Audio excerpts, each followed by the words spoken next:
And a good afternoon, everyone. Welcome to Issues and Attitudes. My name is Jeff Owens. My co-host is Cade Slaughter. Welcome, Cade. Well, thank you for having me. And making his initial appearances, Mr. Todd Foster, president of Matthew 25 here in Charleston. Welcome, Todd. Thank you. Thank you for having me. I appreciate you coming in on this kind of busy week for both of us. You've had a lot of stuff going on, and obviously it's Adopt a What week here at WEIU Radio. So crazy week, but let's get right into it. For folks who just don't know what Matthew 25 is, can you tell us the kind of the backstory and what it is? Sure. Matthew 25 is what we would call a transitional housing shelter or homeless shelter for people in the area that are underprivileged and need some assistance getting back on their feet. Okay. And then, what kind of led you to Todd Foster to want to be able to do this for the Charleston area community? Sure. Well, my career was in emergency management, fire and ambulance work. I recently retired in 2020 here from Charleston Fire Department. They were wonderful to me, a great place to have a career. But one of the things I observed during that near 30-year period was that there's just not enough resources in the area to help those that are in need. There was a void in the community, and I just felt a draw to help people. I've always had a draw to help people, which is why I got involved in fire and ambulance work to begin with. But now the bad part about fire and ambulance work is you only get to help people when they're having a really bad day, right? Yeah. Something's going wrong. Their house is burning, somebody's dying, there's a car. And I just still have that desire to help people. And this way I get to help them on a daily basis and do what we can in non-emergent situations. Okay. Oh, of course. I do have a question. So could you elaborate on the types of support and just some more services or any different programs that Matthew 25 provides to its guests there? Right now, we are structured basically on housing only. That our plans in the future are to include many more services. But right now, we are limited to what we can do because of where we're located and how that is zoned, and we want to be respectful to the city and the residents of what we're doing there. We would love to offer additional services in the future that would include counseling, budgeting classes, nutrition, food prep classes, possibly church services, AA meetings, NA meetings, those type of things. We want to be flexible to meet the needs of our guests and give them as much as we can. So that's the dream going down the road. Okay. To go back just a little bit, can you talk about like the formation and what it took, the process to get Matthew 25 up and running? Because it took more than just you. It took the churches and the community and everything. Absolutely. So I'm going to give a shout out to my co-founder, Roy Lanham. Roy was the campus pastor here at the Newman Center on Eastern's campus for many years. And Roy will be leaving the community next week. He's taking a new job. He'll be moving to Montana, so we're sorely going to miss him. But Roy and I sat together at a wedding reception during COVID, which is a bizarre thing to begin with because there's like 12 people that show up to a wedding in COVID, right? Yeah. And he and I sitting at this wedding reception together, and we just kind of brainstormed what the community needs and how we could get involved. And he had a passion for the homelessness, and so did I, but neither one of us really had the time to jump into it at that point. Fast forward a couple years down the road, I retired from my job, and I sought out Roy, and I said, "Hey, I'm ready. Are you?" And he said, "Yeah, let's do this." So what we ended up doing was concepting a plan, which was now Matthew 25. Most homeless shelters are just that. They are just a cot and a meal. There's really not much services that are offered. It's very limited what you can do there, what you can offer, and there's just not the resources to get them back on track. Also, there's very limited length of time that they can stay. Here in Mattoon, that ranges from 3 days to 60 days. So there's really not a lot of time to be a big impact on their life and turn things around. So we started thinking about the what ifs. What if we could help a guest for 6 months? What if we could get the churches involved with helping, not only financially, but let the churches reach out to their own congregations and get those individuals within the churches to be volunteers, or what we now know as a term we call partner family. And a partner family is a one-on-one mentor. They walk the walk with the guest. It's not a financial investment. It's an emotional investment. It's an investment of time and love, and we give those guests that one-on-one mentor to travel that journey with them. So you'd say your goals aren't really too just instrumental. You're really looking for like long-term, you're really wanting to help the people.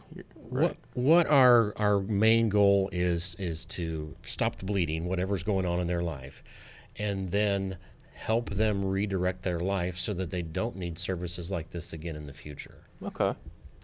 And so when you first started, there was the immediate need already in the marketplace, and so you kind of filled up quickly, right? Yeah, very, very much so. Before we started, we actually consulted with our neighbors, the Haven and Mattoon, and learned some very interesting statistics. We knew there was a need here. We just couldn't quantify what the need was.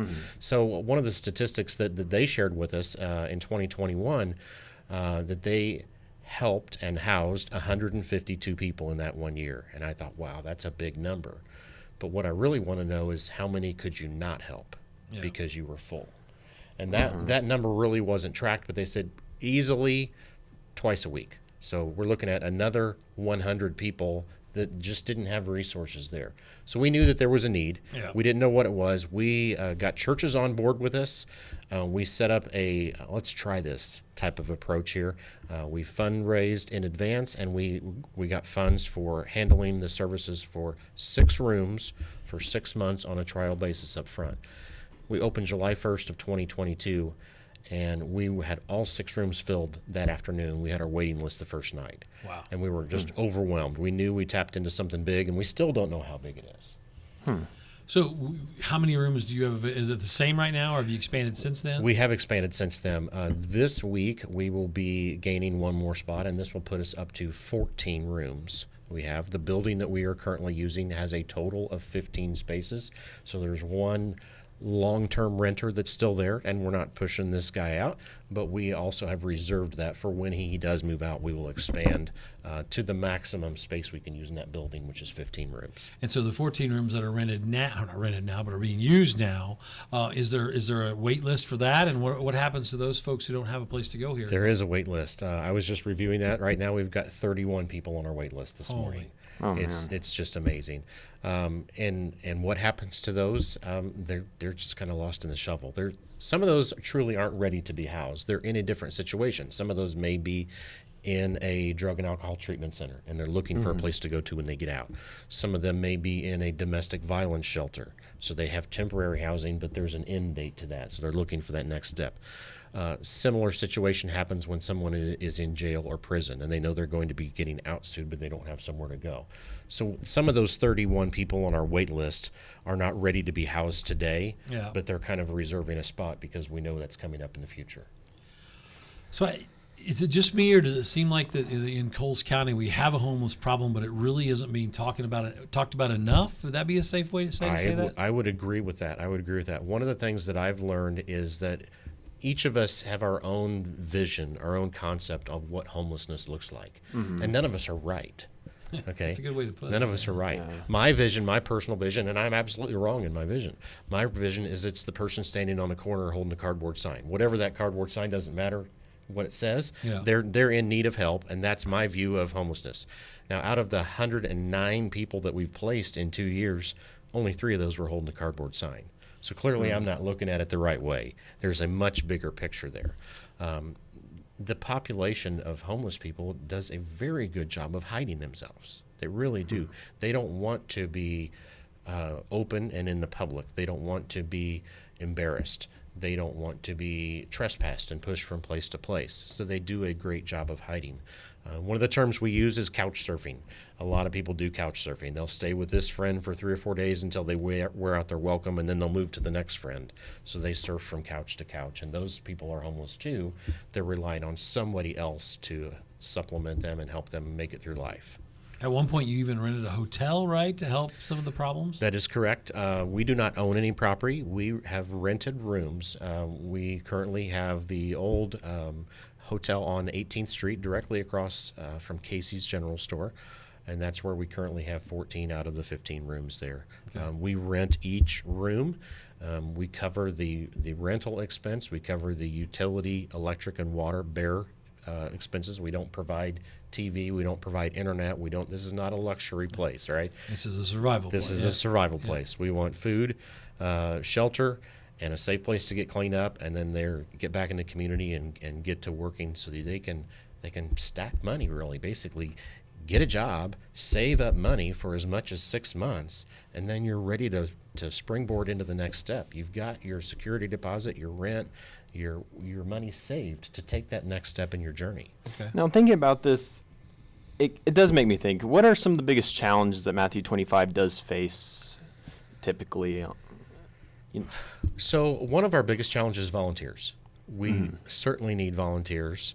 And a lot of people are scared to get involved or don't want to get their hands messy, because this is a messy job, right?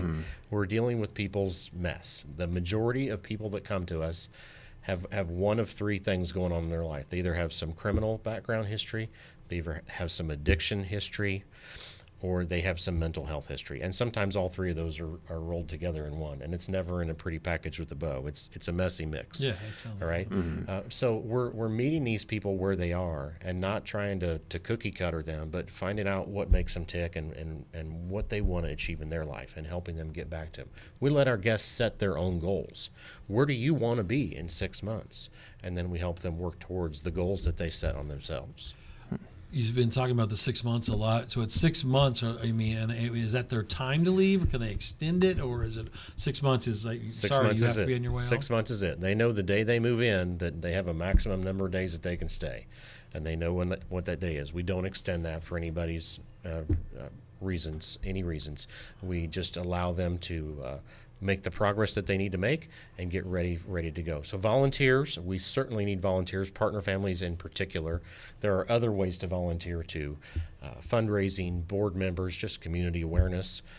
As we launch towards the future, we know that we want to expand, build a new facility, and we know that we're going to need some experts that we don't have the expertise in. How's the screening process go? I mean, who does that? Is it an outside company, or do you do it locally? I actually do it myself. Okay.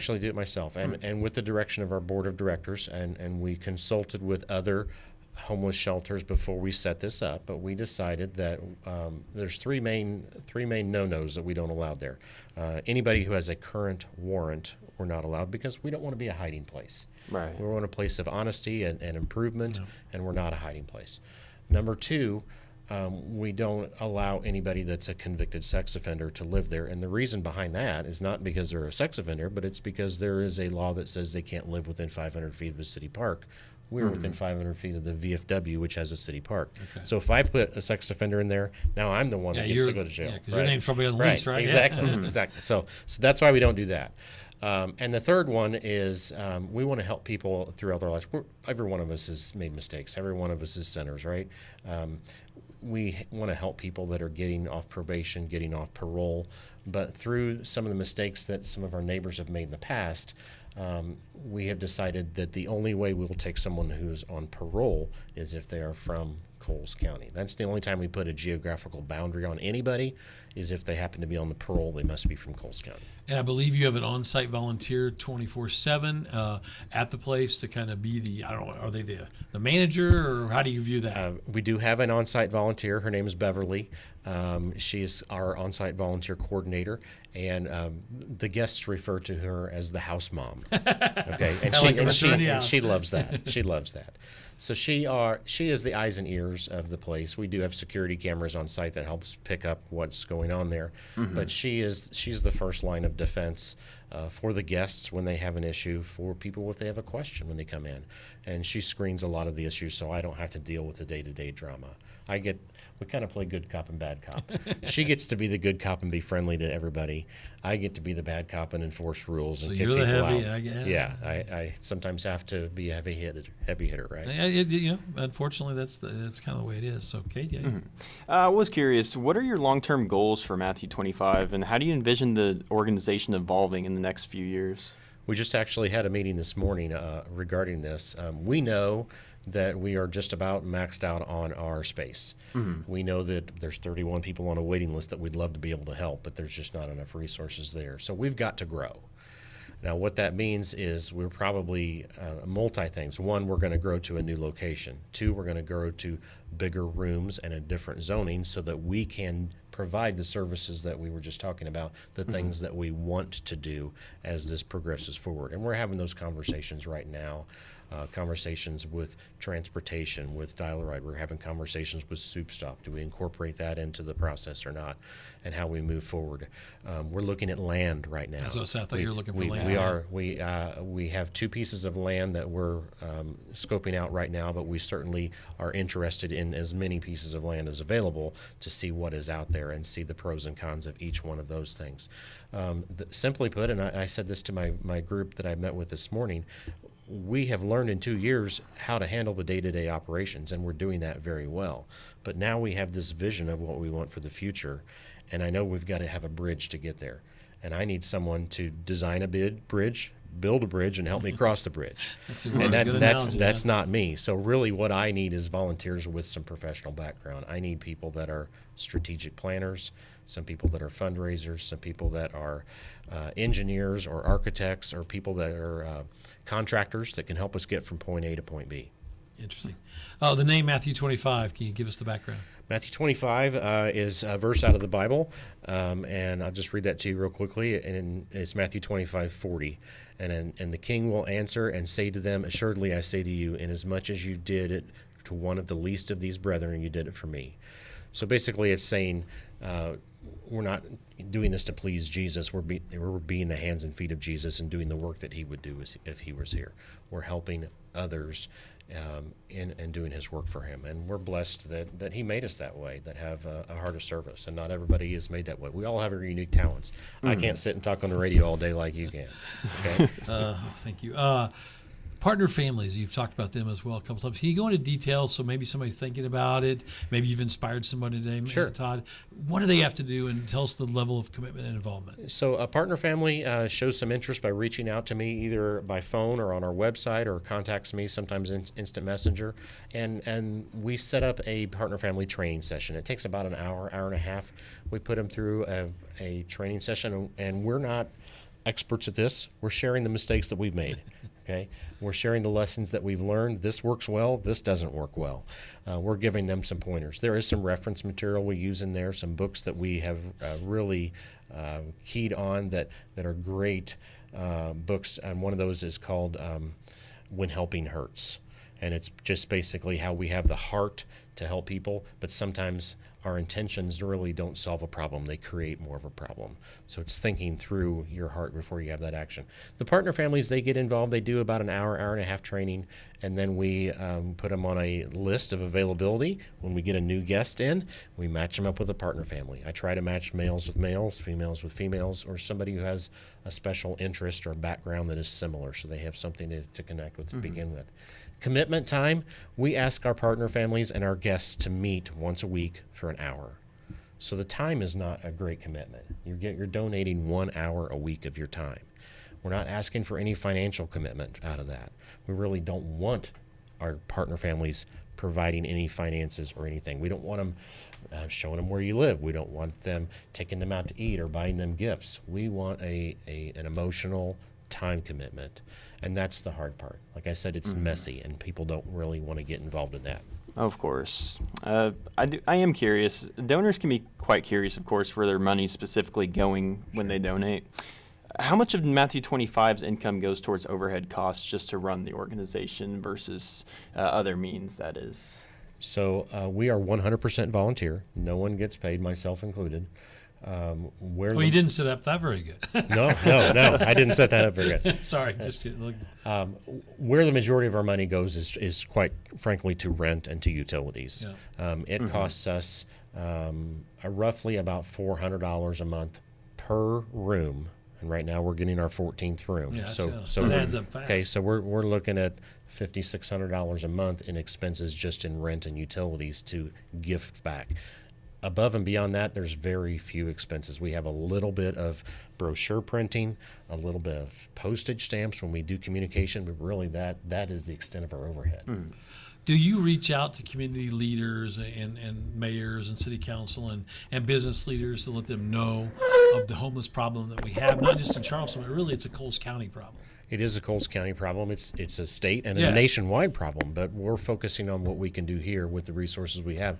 We have had open conversations with city managers, city planners, mayors, churches for sure. They're a big part of our structure here. So yes, we want to continue those conversations, and we would love to involve as many of the thinkers in the area as we can so we can get all on the same page. We know this problem is not going to get any smaller. It's going to grow. So we've got to continue to work together as a community to see what we can do together. One of the other things you do for the community is you're also in charge of the Charleston Food Pantry, correct? That is correct. Do you want to tell the funny story of what's happened today? Today has been a busy day, but I had a call from the Mattoon food pantry. They received a call where a semi had wrecked on the interstate earlier today. It was a semi-load of eggs. So they had a lot of eggs on their hand, and they wanted to share. It was way too many that they can handle, so they reached out to me. So I made a quick trip to Mattoon, and right now I've got a van load of about 5,000 pounds of eggs I need to unload here right after this interview is over. And there is a good part of that story. It's funny a little bit, and a little bit of laughter is okay. But I mean, the fact that they reach out and we saved as many of those eggs as you Absolutely, could absolutely. for both communities. So, Yes. that's cool. Because I mean, I assume that some of the folks in the Matthew 25 reach out to the food shelter and the That is pantries, correct. That is correct. to help, because it's not only homelessness that we have an issue with in this county. We also have, food insecurity is a big problem that we learned about the last few years here on campus as well. So talk about that as well. Yes, food security is huge here, and the Charleston Food Pantry has partnered with the Eastern Food Pantry and helped them launch. We still have some partnership, and actually some of the volunteers that work for us at our food pantry are Eastern's faculty, staff, and students. It's just a growing need of poverty throughout the area. One of the numbers that sticks out to me is just in the public school system, 50% of the students in the public school system here are at or below the poverty level, which means they're eligible for free or reduced lunches. Once we hit that 50%, that means there's a crisis in the community, and now everyone is eligible for free lunches within the school district because there is such a big need here. Another statistics that jumps out at me is 1 out of 5 kids right now don't know where their next meal is coming from. That's the scary one that we've been talking Yes. about over the past 2 years with some different guests from Eastern as well as the community. That you don't think about that until you're told, and then you're like, "Are you kidding me?" Right. And so it's nuts. We've been talking a lot about this stuff. Yeah. I love success stories of this. Do you have a family or a person that was entered into Matthew 25, got out within his 6 months and is doing great, he or she? We have. You don't have to name names, but you just Correct. tell us a success story. if you We've can. had some wonderful success stories of people that are just really appreciative of what they've done, and they're turning around to give back to us now. They're wanting to become partner families themselves. We had a fundraiser this latter Saturday, and several of our former guests attended just to say thank you and give back. We've got some people that are now standing on their own, that have saved up enough money, turned their life around, beat addiction, and now they're homeowners and full-time employees here in the community, and they're giving back now. So that's just wonderful. That's the whole premise behind this, is give a chance to make their life better. That's cool. That's cool. We have a few minutes left today. We're talking to Todd Foster. He's the president of Matthew 25 here in Charleston, talking about the homeless and the food insecurity issues that our county is facing. Todd, and Kay, you can follow this up too. Is there anything that we've forgotten that you want to get out in these last few minutes, so we kind of are telling the story correctly of Matthew 25? I briefly mentioned we had a fundraiser last weekend. That was fantastic. Thank you, everybody that's coming out. There's another agency that's having a fundraiser for us, where we're the beneficiaries of this coming Saturday, noon to 5 at Lefty's Holler. There will be food there. There will be T-shirts, decals, and if you're just curious and want to learn more, I'd love to sit down and have a conversation with you. Do you have any more short-term goals for Matthew 25 that you haven't discussed yet? Short-term goals is to recruit more partner families, continue doing what we're doing in our current location, and then planning for that next move. So right now we're in the process of looking at land, acquiring funding for that, and how do we take that next step. Are there grants available through state or national agencies that you can apply for to help this, or how's that work? There are grants available, but how that works is the tricky part. This is a lot of putting the cart before the horse. You've got to get the land and say what you want to do with it and say how you want to zone it before you can build it. Well, you don't get the donations to build it unless you have these things first. So there's a lot of communications that have to go on, conversations that need to happen between important people and donors, and making sure that everybody's on the same page. How do you utilize social media to get the word out? We have a Facebook page that I personally go onto at least once a month and update what our most current needs are. That's a common question I get asked is, how can I help you? And a lot of people try to give us everything that's left over after their garage sale. Okay, I don't want all your Christmas decorations that you couldn't get rid of, that type of thing. But there are things that you can find. So our Facebook page is certainly a resource that is current. We update that every time because our needs change quite often. Can you go through some of maybe the needs that you, like today needs? Today needs, I need adult bicycles. I need rolls of quarters that can be used in coin-op laundry. I need body wash. I need razors and shaving cream. Those are today needs. There have been times when my needs have been trash bags or dish soap or laundry baskets or beds. Right now I have those needs filled. That the needs change constantly, which is why I update that information every month. Yeah, and it sounds like it's basic, just basic survival day-to-day is. needs are really the things that homeless shelters like Matthew 25 really need more Correct. than anything else. Correct. One of the things that most people aren't aware of, the most common requested item in any shelter. Can I guess? Yeah. Socks. Socks. Socks is I've it. been doing this show too long. Socks is it. That's it. Yeah, exactly socks are right. pretty. I mean, people don't. Yeah, you don't If think- they're hungry, they're going to spend money on food. Yep. They may wear that same pair of socks for 6 weeks straight, and it never gets washed, and their feet hurt, Yeah. and it's horrible. So that's a blessing is socks, and we try to give socks to our new guests when they come in too. So it's crazy. Kind of touching on earlier, just real quick here. So even the people that you have that are still waiting for housing, you're still kind of the main communicator for other needs that they may need. For example, like such a rehabilitation support and everything with Alcoholics Anonymous, or other things as such. So it seems like it's still a good thing to be involved. Correct. With you, regardless of whether their availability for I get housing. 3 to 5 calls a day every day for somebody looking for housing, and most of the time I can't help them with housing immediately when they need it. But we can get a background check going, we can put them on our wait list, and then I can say, what else do you need help with? I am able to help them with some immediate food issues. Standing Stone here in town is a wonderful resource for immediate clothing issues.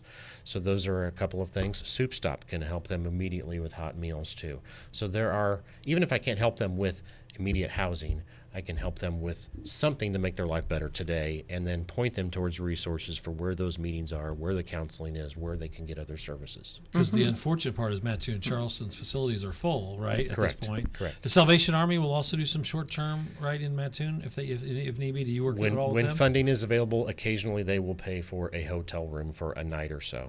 But again, that goes back to the concept that we don't want to be kicking the can down the road. Yeah. We fix your homelessness for 24 hours and then put you back on the street. Yeah, it makes We sense. want to do a Yeah. long-term fix. Someone wants to get a hold of Todd Foster at Matthew 25 or Todd Foster for the food pantry. What's the best way? I can be reached at 790-5150, Matthew 25 phone.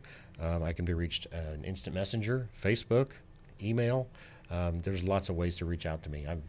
I don't hide very well. Thank you, sir. Todd, we appreciate you coming in today. It's good to meet you, and you're doing great work. We appreciate it. Thank you.